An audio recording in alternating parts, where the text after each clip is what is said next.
세상에 떠도는 기묘한 괴담들. 첫 번째 이야기. 강서구 화곡동 아파트에서 어릴 때 봤던 할아버지 귀신. 제가 아주 어릴 때 1983년 봄일 겁니다. 그때 저는 화곡동의 주공 아파트에서 살고 있었습니다. 시범 아파트라고 해서 서양식 마당이 있는 단층 주택과 3층짜리 아파트로 이루어져 있는 크지도 작지도 않은 아파트 단지였습니다. 어른들 술자리에서 박정희 때 지었다고 흘려들은 기억이 나네요. 저는 그 마을이 마음에 무척 들었습니다. 사람 냄새 나는 아담한 단지가 지금도 가끔 기억이 나요. 낮에는 동생과 둘만 집에서 놀곤 했어요. 부모님 맞벌이 부부였고 우리 집엔 어린 우리들을 봐주시다 아주머니가 오셔서 밥도 주시고 청소도 해주시고 하셨어요. 우리가 자주 놀던 놀이방 물손잡이는 망가져 있었습니다. 집이 낡아서 놀다가 망가뜨린 것 같아요. 손잡이는 빼버리고 물을 닫을 수 있도록 닫히는 곳에 뭔가 끼워놓고 테이프로 붙여놓았었어요. 문은 안으로 열리는 구조였기 때문에 빨랫줄로 고리를 만들어 두었어요. 잡아당기면 문이 안으로 열리도록 말이죠. 그날도 우리는 그 놀이방에서 문을 닫고 놀고 있었습니다. 집엔 아무도 없었고 그래서 더 신나게 블록을 만들고 부수면서 놀고 있었습니다. 아침부터 점심까지 놀고 있었는데 동생이 오줌 마렵다고 화장실에 갔다 오겠다고 했어요. 그런데 문이 안 열린다고 하네요. 고리를 당겨서 문을 열려고 했지만 고리가 문이랑 같이 끼어서 밖으로 나가 있었습니다. 그래서 문이 안 열렸던 것이지요. 안으로 열리는 문이라 당겨서 열어야 했는데 당길 수 있는 것이 없었습니다. 문고리가 없었거든요. 동생은 오줌이 마렵다고 칭얼대고 있었고 형으로 뭔가 해야 했던 저는 창문 밖을 보았습니다. 우리 집은 3층이었고 3층쯤은 뛰어내려도 죽지 않는다는 것을 알고 있던 저는 창문으로 뛰어내려 밖을 돌아서 문 밖에서 밀어서 문을 열어야겠다고 생각했습니다. 3층 아래 밖을 보니 창밖은 자갈이 조금 깔려 있었습니다. 하늘을 보니 날씨가 참 좋았습니다. 구름이 하나도 없었어요. 지금 생각해보니 죽기에 좋은 날이었던 것 같습니다. 일단 창에 매달렸습니다. 조금이라도 낮은 데서 떨어지면 덜 아프지 않을까 싶었거든요. 동생이 그러지 말라고 울고 있었고 전 어렸지만 남자다움을 보여주고 싶었습니다. 그리곤 손을 놓았습니다. 위를 보며 떨어지고 있었는데 그때 허공에서 사람이 있다는 걸 알아차렸어요. 나타난 건 아니고 원래부터 거기 있었는데 어느 순간 제가 그걸 본 것 같았어요. 하얀 수염을 기르고 하얀 옷을 입은 사람이 위에서 저를 내려다보고 있었어요. 표정이 보일 거리는 아니었는데 느낌에 그 사람은 인자하게 웃고 있었던 것 같습니다. 떨어지고 있는 상황에서도 마음이 차분해지고 별일 없을 거라는 생각이 들었어요. 저는 자갈밭에 발부터 떨어졌습니다. 몸은 옆으로 쓰러졌고 엄청난 고통과 공포가 몸을 엄습했습니다. 이렇게 죽는 건가? 배가 아파서 숨을 쉴 수가 없었어요. 떨어진 곳은 아파트 뒤쪽이라 인적이 없었습니다. 어떻게든 사람들에게 도움을 요청해야겠다고 생각해서 아파트 옆쪽으로 기어갔습니다. 큰 길가로 결국 나올 수 있었습니다. 그때 우릴 봐주시는 아주머니가 언덕에서 올라오시다가 저를 발견하셨어요. 저는 병원으로 실려갔습니다.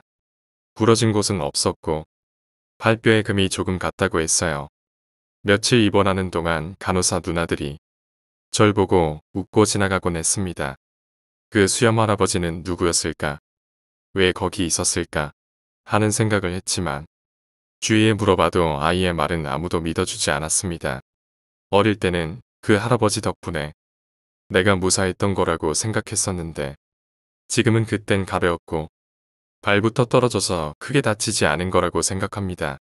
그 할아버지도 그래선 죽지 않아 라고 웃고 있던 건 아닐지. 그분은 누구였을까요? 조상님이었을지도 모릅니다. 두 번째 이야기. 경주의 귀신. 경주에 있는 유명 콘도를 빌려 1박 2일 일정으로 서울에서 경주까지 다녀오면서 겪은 일입니다. 경주는 수학여행으로 3번이나 이미 다녀왔고 가족이랑도 갔던 데라 사실 새로울 건 없었죠. 기억을 더듬어 보면 9명이 같이 갔던 것 같아요. 같이 단기 알바하면서 친해진 상태라 뒤풀이로 생각해낸 여행이었습니다. 차를 대절해서 그냥 보고 싶은 곳을 편하게 둘러보다가 콘도에 들어왔습니다. 곤돌은 방이 두 개가 있었어요. 화장실은 현관 쪽에 있었는데 작은 방과 마주보고 있었죠. 그리고 현관과 작은 방 사이에 현관이 있었고요. 그 마주보는 면에 작은 방에 난창문이 있었어요. 그러니까 집 밖으로 난창이 아니라 옛날식으로 나무와 종이로 만들어진 창문이었죠. 종이는 하얘서 투명하지 않았고요. 우리는 고기를 구워 먹고 군것질도 하며 놀았죠. 약간 취해서 밑에 내려가 아케이드에서 게임도 하다 왔어요. 근데 제가 빨리 취하고 빨리 깨는 체질이에요. 소주 한 잔만 마셔도 얼굴이 빨개지는데 금방 깨서 또 마시거든요. 그날도 총 3잔쯤 마셨으려나. 취해서 그냥 정신없다가 결국 작은 방에서 잠들었어요. 중간에 깨보니까 옆에는 후배 한 명이 잠들어 있고요. 발밑에는 선배가 내 발과 얼굴을 마주하고 잠들어 있었죠. 주위가 고요하기에다 자나보다 하고 잤어요. 나중에 알아보니 몇 층 침대가 있는 방에 몇 층 거실에서 자고 있었죠. 방은 온돌방이라 뜨끈뜨끈했어요. 겨울에 그런 방에서 자면 전 너무 좋아하는데 그날은 몇 번씩 자다가 깼어요. 전 온돌방이랑 이불 속에서는 한기를 느낀 적이 없었는데 그날은 그랬어요. 깰 때마다 한기를 느꼈죠. 제 등 뒤에서 누가 일어나는 느낌도 함께 받았죠. 전 당연히 아까 자고 있던 후배가 화장실 가나보다 하고 생각했고 일어났을 때마다 전 문이 열린 걸 보았어요. 그런데 계속 그러니까 이상하잖아요. 항상 누군가 일어나는데 소리도 잘 없고 말이죠. 또 일어나서 나가는지 뒤에서 움직이는 기척이 느껴져서 옆을 돌아보니 후배는 자고 있더군요. 근데 문은 또 열려 있었죠. 잠결에 또 누가 우리 둘 사이에서 자다 나갔나 보다 했죠. 누가 계속 왔다 갔다 했지만 전 단순히 생각하고 잠들었어요. 새벽에 누가 저한테 전화를 하더군요. 제 옆에서 자고 있던 그 후배였어요. 새벽 6시네요. 그래서 전 장난하나 보다 하고 안 받았어요.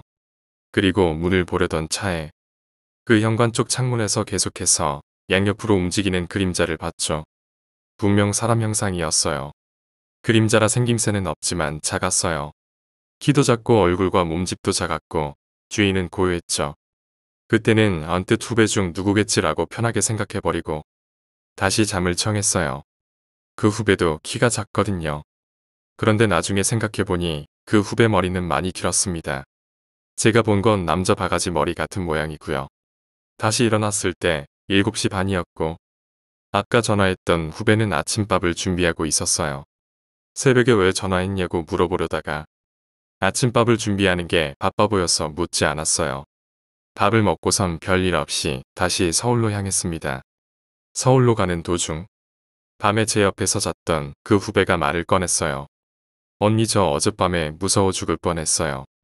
그 후배 말이 잠을 자고 있는데 계속 문이 열렸다고 하네요. 사실 그 문이 그렇게 잘 열리는 문이 아니었습니다. 그런 문 있잖아요. 스르륵 하고 느슨하게 있다가 열리는 문. 근데 그 문은 이상이 없었어요. 그 후배는 처음에 제가 계속 화장실 가면서 문을 열고 가는 줄 알았대요. 그런데 옆을 보니까 제가 자고 있는 거예요. 그러다가 그 후배도 그 똑같은 그림자를 봤어요. 양옆으로 움직이는 그림자를 보았던 거죠. 화장실에서 새어나오는 빛이 있는 것도 아니었고 저와 다르게 정신이 번쩍 든 후배는 오히려 너무 무서워서 눈으로 확인하려고 나갔대요. 이걸 확인해야 잠들 수 있을 거라 생각한 거죠.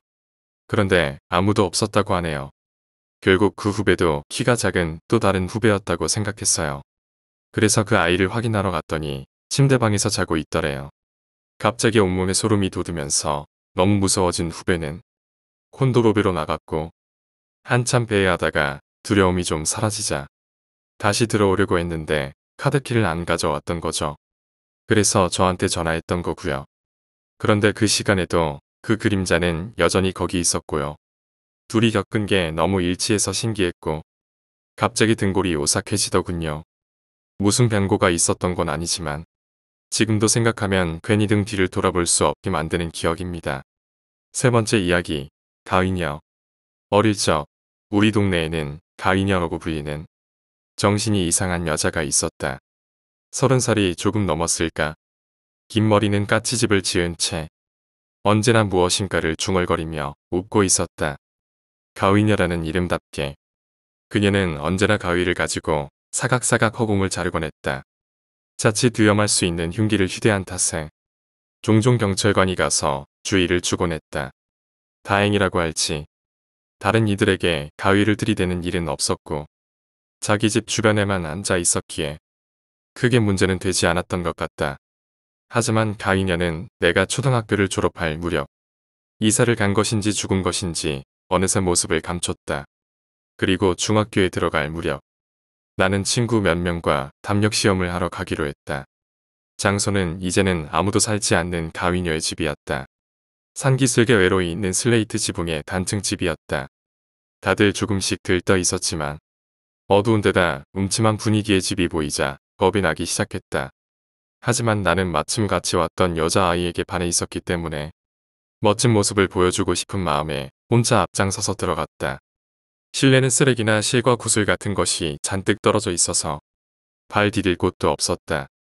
그렇지만 딱히 귀신 같은 것이 나오지는 않았다. 방은 3개밖에 없었기에 여기저기 빙빙 돌면서 왔던 증거로 가져갈 물건을 찾기로 했다. 나는 안쪽 방에 들어가서 장롱을 열었다. 그 순간 장롱 안에서 무엇인가 거대한 것이 내게로 넘어졌다. 깜짝 놀라 소리를 질렀다. 그것은 거대한 봉제 인형이었다. 다만 인형이라기엔 모양이 좀 이상했다. 그것은 여러가지 봉제 인형의 머리 부분만을 잘라내어 봉합해 사람처럼 모양으로 만든 것이었다. 개나 고양이, 그리고 여자아이 인형까지 수많은 머리가 잔뜩 붙어 있었다. 우리는 깜짝 놀라 그대로 도망쳤다. 우리가 담력시험을 갔던 탓인지 얼마 뒤 경찰이 그 집을 조사하러 가게 되었다. 그런데 그 집에서 가위녀의 사체가 발견되었다고 한다. 사체는 바로 나에게 쓰러졌던 봉제 인형 안에 들어있었던 것이다. 사인은 확실치 않지만 가위녀는 자신의 몸에 봉제 인형의 머리를 꿰매고 있었던 것 같다. 내가 봤을 때는 눈치채지 못했지만 진짜 동물의 썩은 머리도 꿰매져 있었다고 한다. 4번째 이야기, 미친놈. 내가 사는 동네는 산 중턱에 여러 도로를 내어 그 주변으로 집들이 배치되어 있는 그런 동네였다. 그래서 굽이굽이 고갯길이 많았고 어두운 골목길이 많아 밤늦게 여자 혼자 다니기엔 무서운 곳이었다. 우리 집도 그런 어두운 골목길에 속해 있어서 학교 마치는 시간이면 늘 엄마가 데리러 나오곤 했다. 오늘도 여느 때나 다름없이 야자를 마치고 집을 가는 길이었다. 원래라면 엄마가 나와 있어야 하지만 오늘은 일 때문에 친척 집에 가 계셔서 혼자 집으로 내려가고 있었다. 무서울 법도 한데 18년 동안 다니던 길이라 그런지 나이가 들어서인지 익숙해서 아무렇지도 않았다. 엄마, 지금 가고 있어. 에이, 무슨 소리야. 근거 없다니까. 하여간 우리 엄마는 걱정도 많아. 혼자 돌아가는 내가 불안한지. 엄마는 전화를 걸어서 까지도 걱정이었다. 그런 엄마의 걱정을 내내 들으며 걷다 보니 어느샌가 집에 다다라 있었다. 지금 들어가. 이따가 씻고 전화할게. 전화를 끊고 메고 있던 가방에서 열쇠를 꺼내려는 찰나 순간적으로 등골이 오싹해졌다. 아까까지만 해도 전혀 느끼지 못했던 시선이 바로 등 뒤에서 느껴졌기 때문이다. 바로 뒤돌아보기엔 겁이 나서 뒤쪽을 곁눈질로 힐끔 쳐다보는데 뒤에 있던 전봇대에서 무언가가 눈에 밟힌다. 잔뜩 긴장하고 전봇대 뒤쪽을 유심히 살펴보는데 사람이었다. 대머리에 아이보리색의 버버리를 입은 남자 사람. 말로만 듣던 바바리맨이었다. 강도나 살인마 같은 드라마 속에 나올 법한 상황들을 생각하고 있었던 탓인지 나도 모르게 실소가 나와버렸다. 긴장이 풀리는 건 고사하고 안도감마저 들 정도였다.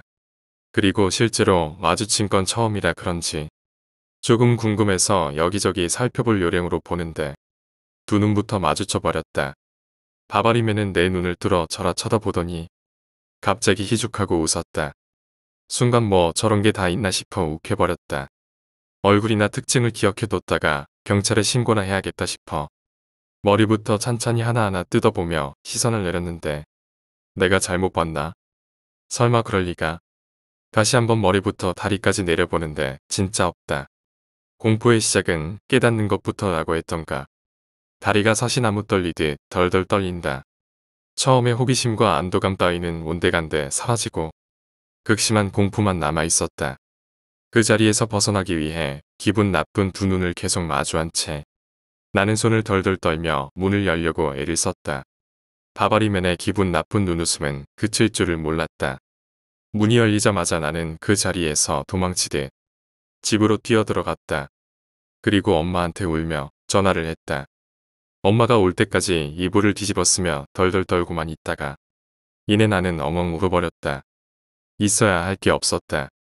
사람이라면 당연히 있어야 할 두 다리가 없었다. 5번째 이야기. 기묘한 점쟁이. 어느 어슴푸레한 밤길을 잔뜩 취한 남자가 걷고 있었다. 길을 걷던 남자가 문득 옆을 보자 50대쯤 되어 보이는 남자가 의자에 앉아 책을 읽고 있었다. 남자 앞에 있는 책상에는 점이라고 써있는 종이가 붙어있고 수정구슬이 놓여져 있다. 점쟁이 같다. 남자는 호기심이 생겨 점을 쳐보기로 했다. 남자는 책상 앞에 의자에 앉아서 말했다. 남동생의 점을 보고 싶은데요. 점쟁이는 고개를 끄덕이고 남동생의 나이와 이름을 물었다. 남자는 자신의 이름과 5년 후 자신의 나이를 말했다. 사실 남자에게 남동생은 없었다. 술도 취했겠다. 점쟁이를 놀려먹을 생각이었던 것이다. A씨고 나이는 28살이라는 거죠. 점쟁이는 다시 한번 확인하고 수정구슬에 손을 대고 점을 치기 시작했다. 하지만 도중에 점쟁이의 안색이 하얗게 질린다. 그리고 주변에 잔뜩 쌓아둔 책을 허겁지겁 펼쳐 여기저기를 조사하기 시작했다. 어느 정도 시간이 끝나 대충 조사가 끝났는지 점쟁이는 땀을 닦으며 남자에게 물었다. 실례지만 동생분은 건강하십니까? 남자는 대답했다. 건강합니다. 그런 말은 실례잖아요. 그러자 점쟁이가 말하기에 모쪼록 동생분께 몸을 소중히 하라고 전해주십시오. 라고 몇 번이고 말했다. 조금 불안해진 남자는 물어봤다. 왜 그러는 겁니까? 그러자 점쟁이는 식은땀을 흘리며 대답했다. 당신의 동생은 점괘대로라면 5년 전 오늘 이미 죽었을 운명입니다. 6번째 이야기. 나는 소리에 예민하다. 저는 수면 장애가 있는 편입니다. 꿈은 거의 매일 꾸는 편이고 깊은 잠이 드는 새벽이 아니면 작은 소리에도 예민하게 일어나곤 합니다. 이러니 잠자리가 바뀌는 날에는 거의 뜬 눈으로 밤을 새웁니다. 제가 그 발자국 소리를 처음 들은 것은 아마 중학교 때쯤으로 기억하고 있습니다. 그날은 마침 방학이었고 그때부터 불면증 끼가 있었던 저는 그늘도 역시나 늦게까지 책을 읽으며 혼자 밤을 지새우고 있었던 것 같습니다. 한참을 책에 집중하고 있는데 먼 곳 어딘가에서 발자국 소리가 들렸습니다. 그것도 한두 사람의 것이 아니었죠. 수십 수백 명의 사람들이 열을 맞춰가는 규칙적인 발자국 소리가 났습니다. 고요한 새벽에 들리는 것은 먼 곳에서 점점 가까워지는 발자국 소리뿐이었습니다. 사람 소리는 전혀 나지 않았고 조금 빠르게 걷는 듯 일정한 간격으로 저벅저벅거리는 발자국 소리만 한참을 들리다가 사라지더군요. 그때가 벌써 30년 전이니 데모도 많았고 이런저런 일들도 많았던 때라 군인이나 전경들이라도 이동을 하고 있나 이렇게 생각하고 아무 생각 없이 넘어갔었지요. 당시 집은 성북구 정의동의 큰 길가에서 2블록 정도 들어간 주택가였습니다. 가까이 대학이 3군데나 있었고 데모 등으로 초등학교 때는 인접한 대학교에서 경찰들이 최루탄을 터뜨리는 바람에 단축 수업을 하고 집에 들어온 적도 있었습니다. 그래서 어린 마음에도 경찰이나 군인들이 한밤중에 이동을 한다고 생각했었습니다. 그날 이후로도 잠이 들지 못해 새벽까지 깨어있는 날이면 아주 가끔 잊을만 하면 그 발자국 소리를 들었습니다. 많은 사람들이 이동을 하는 저벅거리는 발자국 소리였죠. 꼭 TV나 영화의 효과음 같았어요. 지금 생각하면 그 정도 사람들이 지나간다면 하다못해 사람 소리나 다른 소리라도 들려야 할 텐데 이상하게도 오직 들리는 건 발자국 소리뿐이라니요. 그때는 그렇게 가끔 그 발자국 소리를 들어도 이상한 현상이라고는 생각하지 않았습니다. 별거 아닌 그냥 그런 일이려니 했지요. 그런데 몇 년 후 고등학교 때였습니다. 친구네 집에 놀러갔다 잠을 자게 되었는데 역시나 잠자리가 바뀌어 잠을 못 자고 또 뒤척이고 있었습니다. 그런데 새벽에 어디선가 또 들리는 겁니다. 그 발자국 소리가 말이죠. 친구네 집은 상계동에 있는 아파트 11층이었습니다. 집에서 잠 못 드는 밤이면 꼭 듣곤 했던 그 소리가 친구네 집에서도 들리는 것이었습니다. 친구와 저는 친구네 집의 거실에서 아파트 베란다 문을 열어놓고 잠을 자고 있었는데 역시 이번에도 발자국 소리는 먼 곳에서 점차 가깝게 들리다가 또 사라지더군요. 마치 수많은 사람들이 제 옆으로 지나갔다가 사라진 것처럼 말입니다. 바로 옆으로 지나간 것처럼 생생한 소리에 소름이 끼쳤습니다. 이 동네에서도 이런 다수의 사람들이 이동을 하나? 이런 소리가 왜 바로 옆에 지나가는 것처럼 생생히 들리지? 다음날 친구에게도 물어봤지만 목까지 골며 자던 친구는 아무것도 모르더군요. 그 소리들은 대학교 다닐 때도 종종 들리다가 요새는 들리지 않습니다. 친구네 집에서 잘 일도 없었고 회사를 다니면서 야근을 많이 하니 피곤해서 바로 쓰러져서 자는 날이 많아서 일지도 모릅니다. 집에서 새벽까지 깨어 있어도 그런 소리를 듣는 일이 없어졌습니다. 지금 생각해보면 참 이상한 일입니다. 그때 들렸던 발자국 소리는 대체 어디서 났던 걸까요? 한밤중에 그런 수많은 사람들이 움직여야 할 일이 있었을까요? 7번째 이야기, 군화소리. 제가 어렸을 적의 여름에 부모님께서 겪으신 일입니다. 그날도 아침 일찍 점심거리로 양은 도시락에 밥이랑 반찬을 싸고 두 분은 아침 일찍 밭으로 향했습니다.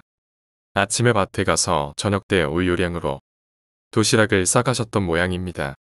그 밭을 설명하자면 해가 늦게 들고 해가 일찍 지는 골짜기인데다 산길로 들어서서 조금 가다 보면 길가인 상을 치룰 때 쓰는 상여집이 있습니다. 지금 기억으로도 그 상여집을 지날 때는 발밑이 서늘해지고 머리끝이 바짝 설 정도로 무서운 느낌이 들었던 길입니다. 그날은 날씨가 참 좋았었다고 합니다. 골짜기 끝에까지 가면 산 아래에 밭 한떼기, 산허리를 조금 돌아가면 또 밭 한떼기가 있습니다. 엄마는 아래밭에서 큰 돌을 골라내는 일부터 시작을 하셨고요. 아버지는 윗밭에서 밭을 갈아엎고 계셨답니다. 점심에는 골짜기에서 내려오는 샘물을 받아 드시고 오후에 또 나눠서 일을 하셨습니다. 그런데 얼마 지나지 않아 하늘이 어둑어둑해지더니 급기야 억수 같은 비가 쏟아지기 시작했습니다. 뜨거운 햇살 아래서 농사일을 하자니 몸이 탈 것 같았는데 마침 소나기가 내리니 차라리 잘 됐단 생각에 농사일을 멈추지 않았습니다. 어차피 소나기라 곧 멈출 거라 생각하셨죠. 그러나 생각보다 비는 세차게 오래 퍼붓는 듯 했습니다. 두 분 다 내려가야 하나 고민하면서도 일손을 놓지 못했습니다. 한치 앞이 안 보일 정도의 굵은 빗줄기가 내렸고 비탈진 밭을 타고 내려가는 황토빛 물이 보였죠.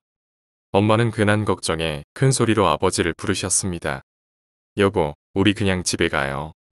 그때 갑자기 산속에서 웅성웅성하는 소리가 들리기 시작했습니다. 남자 목소리와 여자 목소리가 섞여서 들려오기 시작했습니다. 군화 소리도 들리고 군대 지휘하는 소리도 들리고 총소리도 들리기 시작했습니다. 엄마는 너무 무서워서 산 밑을 향해 달려 내려가기 시작했습니다. 그때 갑자기 윗밭에서 후다닥 뛰는 소리가 났습니다. 바로 아버지였습니다. 아버지께선 비명을 지르시며 정신없이 뛰어내려오셨다고 합니다. 아버지는 무엇을 보신 듯 엄마보다 더 정신없이 산을 달려 내려오셔서 두 분은 미친 듯이 달려 집에 도착했습니다. 이윽고 정신을 차리고 아버지가 말씀하셨습니다. 숲속에서 총을 들고 있는 군인들이 나오기에 훈련을 받나 싶어 아는 체를 했답니다. 그런데 그들은 대답도 없이 하나둘씩 사라지더랍니다. 국내에서 멀지 않은 곳에 군부대가 있기 때문에 별 신경을 쓰지 않았는데 갑자기 군인이 여기저기서 나오기 시작하고 남루한 차림의 북한군이 한데 섞여 때로 몰려오기 시작했답니다.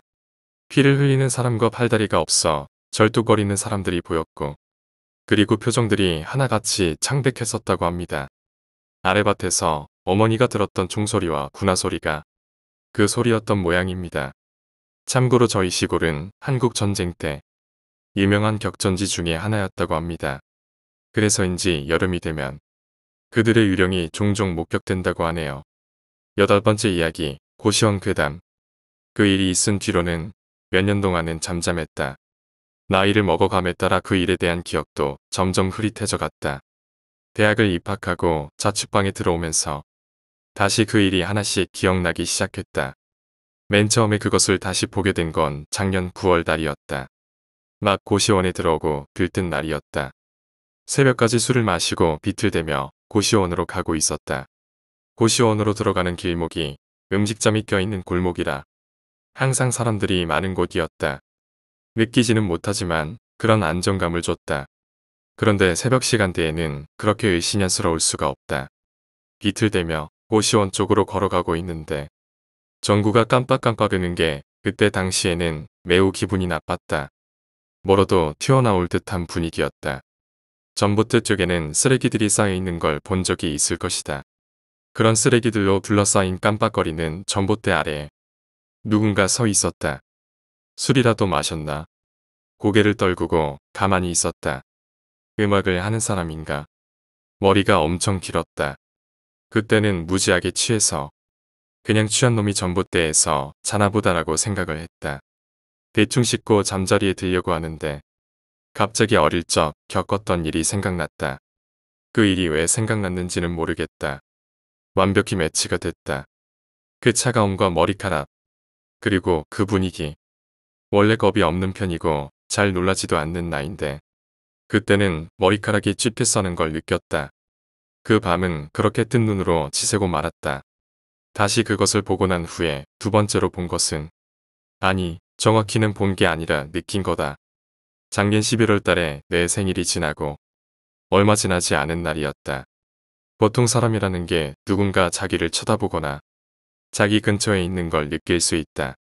그렇지 않은 사람도 있지만 내 경우에는 이런 것에 매우 민감해서 금방 알아차린다.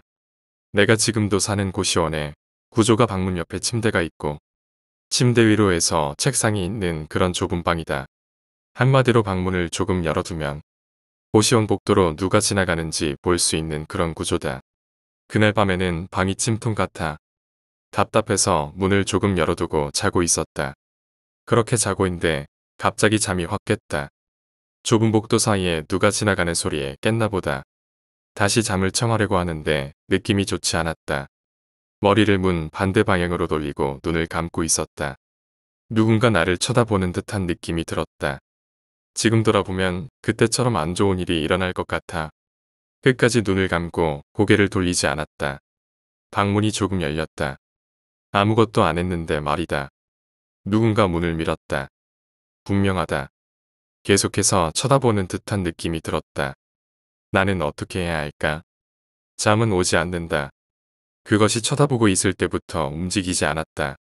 계속해서 생각을 하고 있는데 복도에서 우당탕 누군가 넘어지는 소리랑 헉 하는 소리가 났다. 고시원 총무가 복도에 불을 켜고 달려왔고 나도 내 방 불을 켜고 복도로 나왔다. 318호 아저씨가 넘어지셨다. 총무가 왜 넘어졌냐고 물어봤는데 나는 또 한 번 충격받을 수밖에 없었다. 아저씨가 말씀하시기를 목이 말라 물을 마시러 가려고 하는데 누군가 내 방 앞에 서 있었다는 거다. 거기까지는 별로 놀라지는 않았는데 그 다음에 하시는 말씀에 다리에 힘이 풀리고 말았다. 희미하게 얼굴이 보였다는데 그 얼굴에는 눈동자가 없었다는 거다. 몇 년 전 내가 본 그것이었다. 별의별 생각이 다 들었다. 만약 내가 고개를 돌려서 문 쪽을 봤다면 어떻게 되었을까? 지금도 그 느낌이 생생하다. 9번째 이야기, 현관문. 저희 집은 주말에는 부모님이 농장을 하시는 친척 집에 가서 일을 도와드리기 때문에 주말은 항상 저와 제 동생 단둘이 집을 지키고 있었습니다. 토요일에서 일요일로 넘어가는 새벽. 다음 날이 일요일이기 때문에 늦게까지 컴퓨터를 하고 있었지만 낮에 약속이 있었기 때문에 슬슬 그만하고 잘 생각에 컴퓨터를 끄고 현관문을 잠근 걸 확인했습니다. 일반 단독주택이어서 현관문을 잠그지 않으면 바로 외부에 노출되는 터라 주말이면 더 신경 쓰곤 합니다. 시간은 대충 2시가 좀 넘어서 2시 반쯤이었던 것 같습니다. 현관문을 잠근 것을 확인하고 방에 들어가려던 제 눈에 현관에 불이 들어오는 것이 보였습니다. 보통 누가 가까이 가면 작동되는 센서형 전등이었는데 근래에 조금 고장난 건지 사람이 가까이 가도 불이 잘 안 켜지는 경우가 많아서 그러려니 하고 방에 들어가려고 했는데 현관문이 금방이라도 열릴 듯이 덜컹거리는 것이었습니다. 잠긴 문을 열려는 듯이 현관 손잡이를 잡아당기는 소리가 계속 들렸습니다. 예전에 도둑이 들 뻔한 일이 있었기에 조금 무섭긴 했지만 누구세요? 하고 말했습니다. 제 목소리가 밖에까지 들린 건지 잠깐 덜컹거리는 소리는 멈추었습니다만 곧 다시 덜컹거렸습니다. 저는 강도인가 싶어 창문을 제대로 잠갔는지 확인하고 신고하기 전에 가세요. 라고 현관을 향해 소리쳤습니다. 그 덜컹거리는 소리는 제가 누구냐고 한 후에도 몇 번 더 들리더니 문이 안 열려서 포기한 듯 잠잠해지고 더 이상 들리지 않았습니다. 경찰에 신고를 해야 하나 고민이 들었는데 소리가 들리지 않는 것만으로 조금 안심이 되어서 신고까진 하지 않았습니다. 다른 옆집 사람이 술에 취해 잘못 찾아왔던 것일 수도 있다는 생각을 하니 더 그랬던 것 같습니다. 그래서 진정한 후에 방에 누웠는데 갑자기 어떤 사실이 생각나면서 무서워지더라고요. 현관 앞에 자갈 소리가 한 번도 들리지 않았다는 사실이 말이죠. 저희 집은 과거 도둑이 들 뻔한 일이 있어서 대문에서 현관까지 자갈을 깔아놨는데요. 그 덕분에 누군가 대문에서 현관까지 올 때 자갈 소리로 누가 오는 걸 알 수 있었습니다. 개나 고양이 한 마리가 지나갈 때도 들리는 자갈 소리가 현관문이 덜컹거리기 전에도 덜컹거린 뒤에 소리가 잠잠해진 후에도 한 번도 들리지 않았습니다. 그러자 갑자기 졸음이 사라지고 정신이 바로 들었습니다. 그렇게 거실에서 현관을 쳐다보면서 뜬 눈으로 지새우다가 동이틀 무렵에서야 잠이 든 것 같습니다. 깨어나니 다행히 아무 일도 없었습니다. 다음날 친구와 만나고 저녁에 돌아왔는데 부모님이 하는 이야기를 듣고 소름이 돋았습니다. 옆집 할아버지가 어제 새벽에 집에서 돌아가셨다는 것이었습니다. 혼자 계시는 할아버지께서 돌연사 하셨다고 합니다. 누군가 침입한 흔적이나 할아버지를 폭행한 흔적이 없어서 미스터리한 사건이라고 합니다. 혼자 사시긴 하셨어도 지병도 없으시고 건강하셔서 더더욱 알 수 없는 일이었습니다. 다만 어제 저희 집 현관을 덜컹거리게 한 일과 연관이 있는 것 같아서 아직도 그날 밤을 생각하면 잠을 이룰 수 없습니다.